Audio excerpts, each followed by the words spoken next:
Hello kids, today we are going to learn ninth standard, ninth chapter environmental management. So before the disaster management we are already learned about in my previous videos, weathers and climate, change in weathers and how the weathers are important for the living things, and meteorology, Indian Meteorological Department, monsoon model and climate predictions, and biodegradable waste, non-degradable waste, necessity of solid waste management, and seventh principle of solid waste management, 3R mantra. All these points are covered in my previous videos. Now in this video we will learn about disaster management. So what is a disaster management? So can you recall some points related disaster management which are we are studying in 6th 7th 8th standard.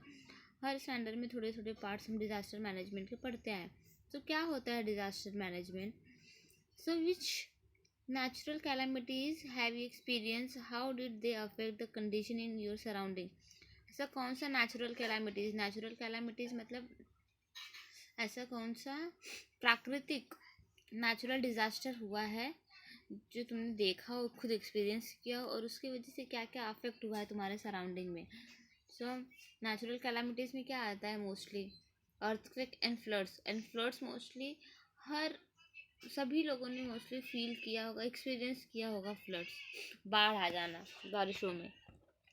तो उससे क्या क्या affect होता है वो वहाँ पे mention करना है. Now how will you make a plan to be safe from calamities or to minimize the damage? हम ऐसा क्या प्लान बनाएंगे जिससे हम नेचुरल कैलामिटीज से बच सकें और कम से कम नुकसान हो. तो हम पहले ही नेचुरल कैलामिटी, पहले ही फ्लड्स, जैसे कि अगर फ्लड्स है तो फ्लड्स आने के पहले ही हम जो गटर्स वगैरह हैं, ड्रेनेज एरिया है, जो चौकअप होने से पहले ही उसे साफ़ कर देंगे. ये कर सकते हैं.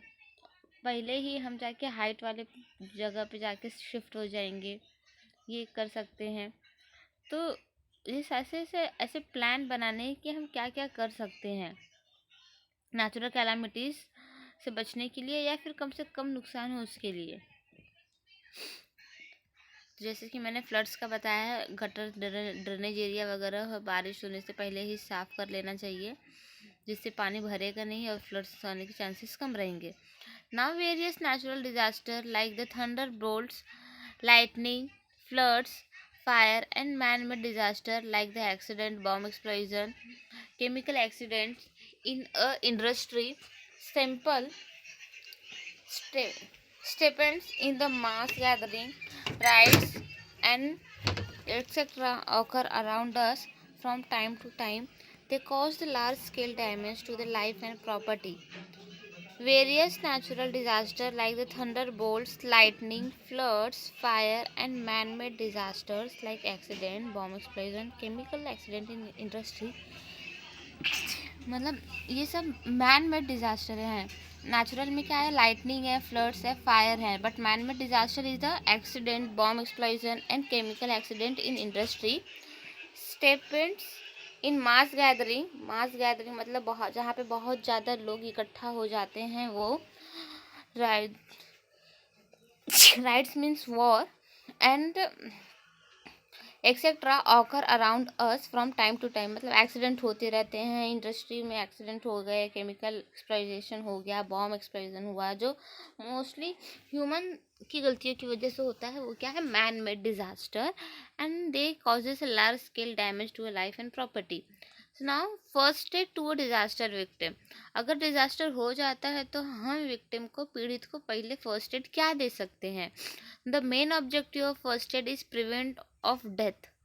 मेन ऑब्जेक्टिव क्या होता है फर्स्ट एड का? हम मरने से बचाएं पहले उसे.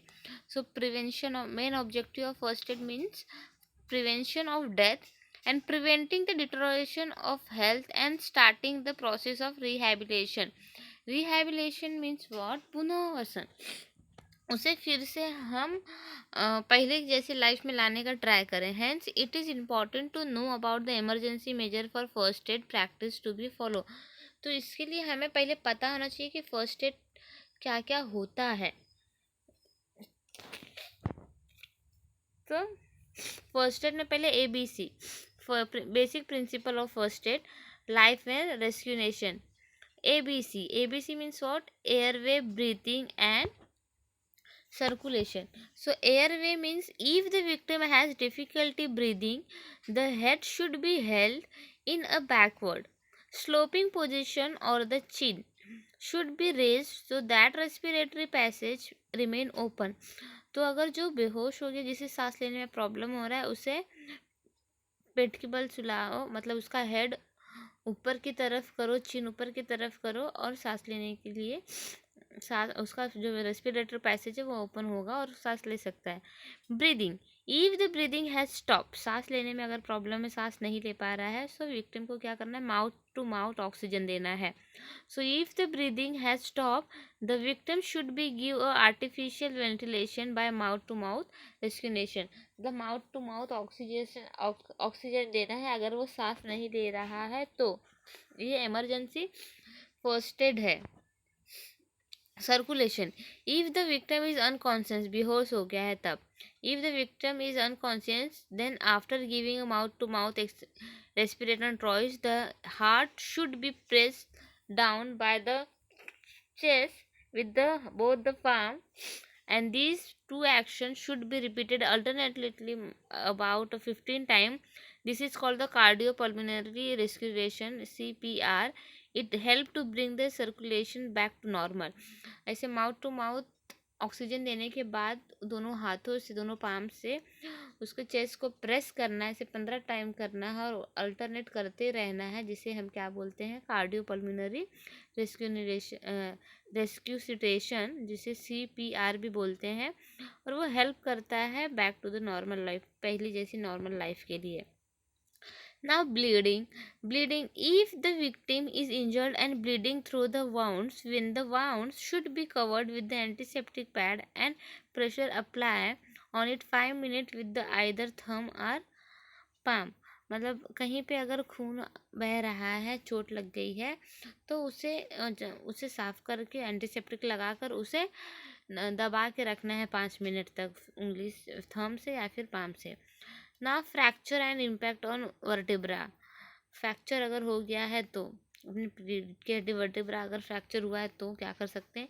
If any bone is fractures, it is essential that the fractured part to be immobilized. It can be done with the help of any available wooden rod, battens, ruler. If there is an impact on the back or vertebral column, the patient should be kept immobile on the frame stretcher. अगर कोई भी bone अगर fracture हुआ है तो उससे support देना है किसी वुडन से, रॉड से या रूलर से, स्केल वगैरह से. अगर बैक वर्टिबल कॉलम अगर फ्रैक्चर्ड हुआ है तो उसे तुरंत सुला देना चाहिए, मतलब स्ट्रेचर्स पे सुला देना चाहिए, स्ट्रेट रखना है बोन को. Now burn, if the victim have burn injured, it is beneficial to hold the injured part under the clean and cold flowing water at least 10 minutes. ठंडे पानी से इसे क्लीन करना चाहिए जहाँ पे जल गया है वहाँ पर. Now disaster management is action implemented through the proper. So question कैसे आता है? What is mean by disaster management and what action does it include? So answer क्या होगा? Disaster management is action implemented through the proper planning, organized activity and coordination. It include the following, means prevention of losses and danger, improving a tolerance, providing the relief from disaster, minimizing the intensity and extension of harms, preparation to face the disaster, immediate action in the disaster situation, assessment of damage by assessment of damage and intensity of disaster, arranging for rescue work and help, rehabilitation and rebuilding.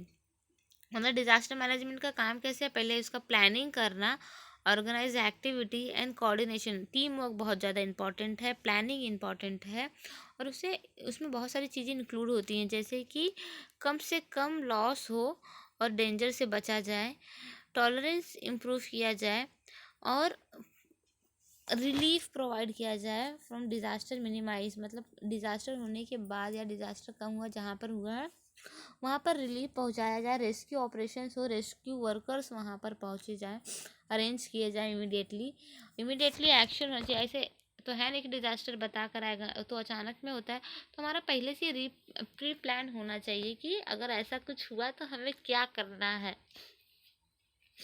ये सब disaster management के under आता है। अगर कहीं पे crowd हो गया बहुत ज़्यादा, तो उस क्राउड को मैनेज करने के लिए ऑलरेडी डिज़ास्टर मैनेजमेंट के पास प्लान होना चाहिए, उसके लिए वर्कर होने चाहिए, रेस्क्यू वर्कर्स होने चाहिए, और उन्हें हर किसी भी तरह के डिज़ास्टर को फेस करने के प्रिपरेशन होना चाहिए, मतलब ट्रेनिंग होनी चाहिए उनकी, just like preparation to face the disaster, immediately action in the disaster situation, तुरंत एक्शन लेना चाहिए। ये सब डिज़ास्टर मैनेजमेंट के अंडर आता है। Now for injury like sprain, twisting and contusions, the RICE remedy should be applied. Rest means allow the victim to sit in relaxed position. Ice, apply the ice pack to the injured part. Compression, after the ice pack treatment, the injured part should be massaged gently and elevated. The injured part should be kept in a raised or elevated position.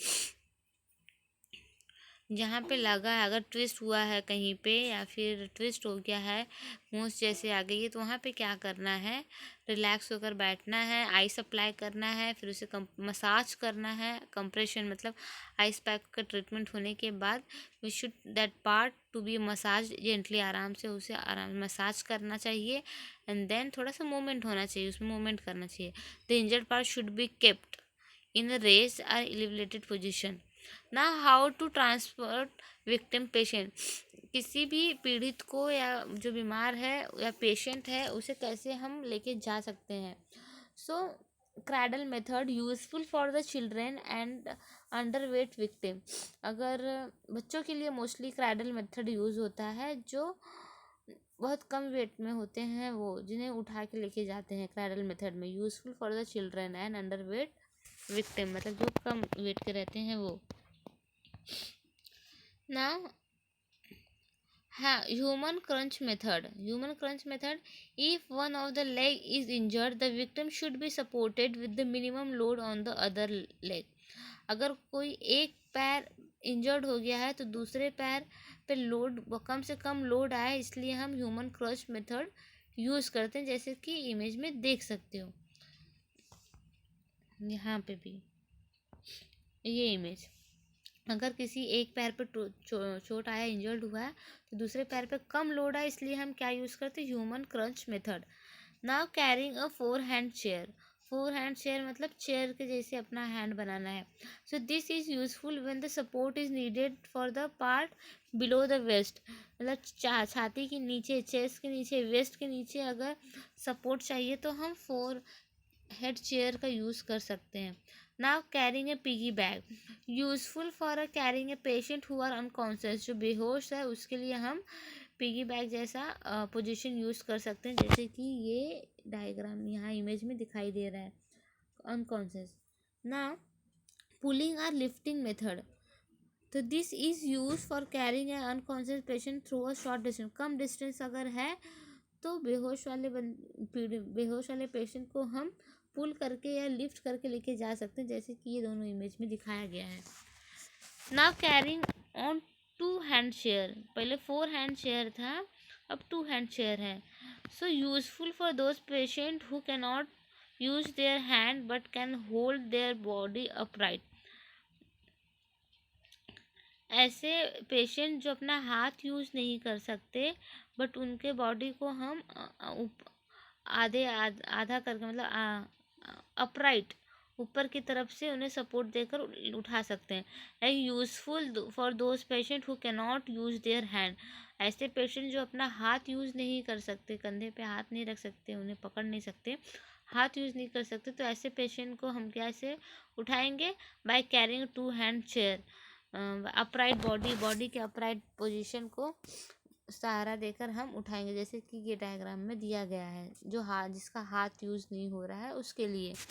Carrying on two hand chair.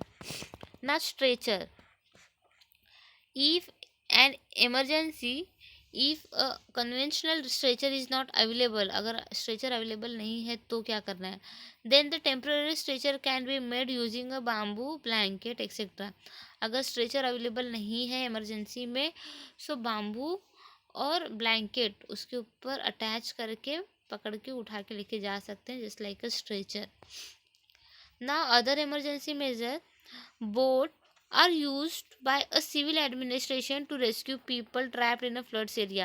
Boat हम क्यों use करते हैं civil administration में, rescue करने के लिए, जहाँ पे फ्लड्स आए हैं। फ्लड्स मोस्टली देखा होगा बिहार, इस समय तो बिहार में बहुत ज़्यादा फ्लड्स आया था, बिहार केरला वो साइड में बहुत हर साल मोस्टली फ्लड्स आते हैं। तो कभी नोटिस किया होगा कि फ्लड्स आते टाइम पे जो रेस्क्यू ऑपरेशंस होते हैं, रेस्क्यू मतलब जिसे बचाया जाता है, जो बचाने वाले लोग होते हैं वो नाव में बैठ के जाते हैं, बोट में।